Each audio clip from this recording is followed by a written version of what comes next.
ce qui me frappe souvent, c'est que les adultes ont du mal à imaginer que notre relation avec nos enfants soit autre chose que simplement de l'amour.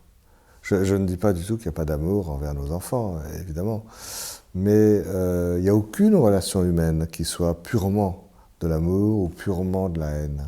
Alors Freud disait, il y a une relation qui est purement haineuse, c'est la relation avec soi-même dans la mélancolie. Bon, enfin, c'est très rare. La plupart des relations humaines sont un mélange, pas une succession, hein.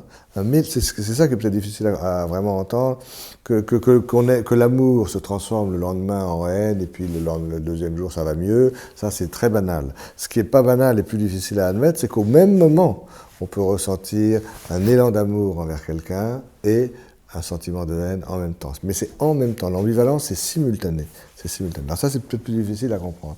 En même temps, à comprendre, peut-être pas, mais à admettre. En même temps, tous les adultes, avant d'être ambivalents envers leurs enfants, sont ambivalents envers leur propre enfance. Chacun de nous, on est perplexe envers notre enfance personnelle. On ne sait plus très bien l'enfant qu'on a été, c'est largement recouvert par l'amnésie infantile, et quand on nous raconte quelque chose, on s'y reconnaît, on s'y reconnaît pas. Parfois ça nous fait sourire, mais on n'est pas... Voilà, il faut qu'on nous dise que c'est nous qui avons dit ça comme bébé, bon, c'est loin. Le bébé qu'on aurait aimé être, il n'est pas très gênant, mais il est rose bonbon, il est un petit peu mièvre. Celui qui nous gêne vraiment dans notre vie de parents et dans notre vie professionnelle, et ça je crois que c'est très important, c'est le bébé qu'on a peur d'avoir été, à tort ou à raison. Le plus souvent à tort d'ailleurs. Mais le bébé qu'on a peur d'avoir été. Celui-là est très particulier parce que c'est celui qui nous pousse par exemple à choisir un métier dans le champ de l'enfance, parce que bon, il y a quelque chose qui nous habite en disant ben, moi j'ai été un bébé en difficulté, voilà, je voudrais éviter aux autres de l'être.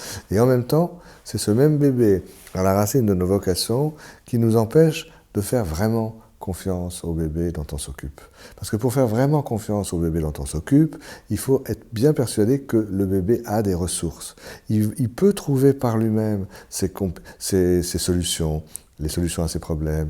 Il a des compétences. Il faut que par lui-même, avec nous à côté, mais il faut que par lui-même, qu'on n'intervienne pas. Parce que sinon, on le prive d'un énorme plaisir de découvrir par lui-même qu'il a des compétences qu'il peut mettre en œuvre par lui-même. Alors ce bébé qu'on a peur d'avoir été, eh bien, il prend 1000 formes. Hein. Ça peut être un bébé. On a l'impression qu'on n'a pas été désiré. On a l'impression qu'on a été un bébé maladroit, agressif, qui pleurait tout le temps, gênant. Le bébé qui nous gêne, l'idée qui nous gêne le plus, c'est d'avoir été un bébé décevant pour nos parents. Mais quand on pense qu'on a tous cette ambivalence par rapport à nous-mêmes, il faut bien admettre qu'on est forcément ambivalent par rapport au bébé qu'on aura ensuite, ou les bébés dont on s'occupe. Et la pathologie, elle commence pas là. Avoir une ambivalence et une part hostile envers nos bébés, c'est pas ça la pathologie. La pathologie, c'est quand les mécanismes de défense, les protections, les digues contre cette agressivité normale se rompent. Et alors là, il y a des passages à l'acte, maltraitance évidemment.